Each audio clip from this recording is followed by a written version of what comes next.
Isang mapagpalang araw sa inyo pong lahat. Ngayon po ay June 5, 2025, Huwebes. At ngayon ay ginugunita natin ang kapistahan ni San Bonifacio, Obispo at Martir. Ang ating pong unang pagbasa at pagninilay sa araw nito ay hinango mula sa mga gawa ng mga apostol, chapter 22, verses 30 and chapter 23, verses 6 to 11.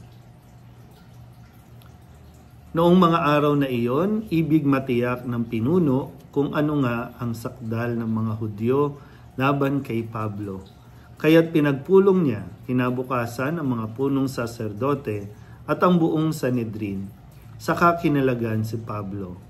Ipinanaog at iniharap sa kanila. Alam ni Pablo na dooy may mga Saduseyo at Pariseo, kaya't sinabi niya ng malakas, "Mga kapatid, ako'y Pariseo, anak ng mga Pariseo. Dahil sa pag-asa kong muling mabubuhay ang mga patay, ako'y nililitis ngayon."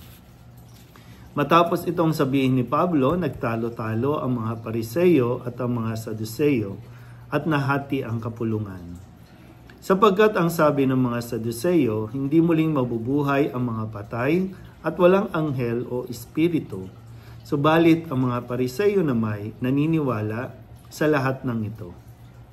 At lumakas ang kanilang sigawan. Tumindig ang ilan sa mga eskribang kapanig ng mga Pariseo at malakas na tumutol. Wala kaming makitang pagkakasala ng taong ito. Ano kung may isang espiritu o isang anghel na nagsalita sa kanya? At nang maging mainitan na ang kanilang pagtatalo, natakot ang pinuno na baka lurayin nila si Pablo, kaya't pinapanaog niya ang mga kawal. Ipinakuha si Pablo at ipinapasok sa kuta. Kinagabihan, tumayo ang Panginoon sa tabi ni Pablo at sinabi sa kanya, "Lakasan mo ang iyong loob. Nagpatotoo ka tungkol sa akin dito sa Jerusalem. Ganyan din ang gawin mo sa Roma." Ang salita ng Diyos.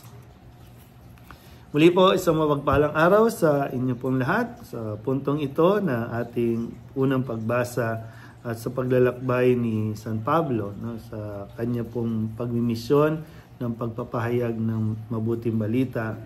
Sa puntong ito, siya po ay nasa Jerusalem na at umaharap na sa paghuhukom. Pero ito nga po, sabi ng Panginoon na laksan ang kanyang loob. At itong paglilitis na ginagawa sa kanya ay nagiging daan para makapagpahayag siya ng mabuting balita tungkol nga sa pagkabuhay. So talagang laging mayroong magandang nangyayari, kahit sa mga pangit na karanasan ng buhay natin.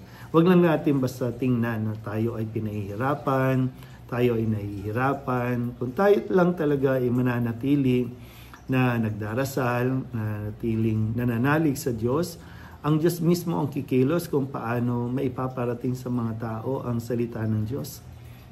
Kahit pa, kahit na sabihin natin mabilanggo ka, ma-reject ka, o kaya iharap ka, nililitis ka, laging ito ay pwedeng maging daan para magpatotoo sa ating pong pananampalataya. Napakagandang halimbawa po nito. Sabi nga, matapos sa Jerusalem, ganun din, ililipat siya sa Roma at doon din naman siya lilitisin at sa kanya pong pagsasalita ang Diyos pa rin, ang mangunguna sa kanya. Kaya itong mga pangyayaring ito, kaya maganda rin sa mga nangyayari sa paligid natin ngayon. Nahahati din ang mga city officials natin o mga government officials natin sa napakaraming issue ng bansa natin. At ano ang nangyayari? Nakasentro lang ito sa kanilang mga personal na agenda. At wala pa ito, nangangailangan tayo ng mga tao na magsasalita doon na maghahatid din ng salita ng Diyos. Kaya hindi talaga pwedeng alisin, hindi pwedeng ihiwalay talaga. Kasi itong mga usaping ito, ang resulta ng paglayo natin sa Diyos o pagsuway natin sa mga aral na ibinibigay sa atin ng Diyos. Napakarami dyan ay mga Katoliko din, mga binyagan. Pero yung pananampalataya ay hinahanap natin, no, na diyan. Huwag yung maging personal na mga galit, personal na mga vendetta ang mangibabaw, kundi yung salita ng Diyos, yung mensahe ng Diyos pa rin. Na sa lahat ng mga nangyayaring ito ay napakarami natin pwedeng matpulutan ng aral para nang sa ganun ay yung inaasam nga natin na maginhawang buhay para sa lalo na no, para sa mga susunod na henerasyon ay maibigay din naman natin. Kaya sana po no, magpakatatag tayo sa mga panahon na tayo po ay nililitis, nire-reject o pinahihirapan. Magpakatatag lang tayo dahil lagi pong may plano ang Diyos at may magandang mangyayari sa hinaharap dahil ito ay kikilos ang Diyos sa ating lahat. Muli po, isang mapagpalang araw sa inyong lahat.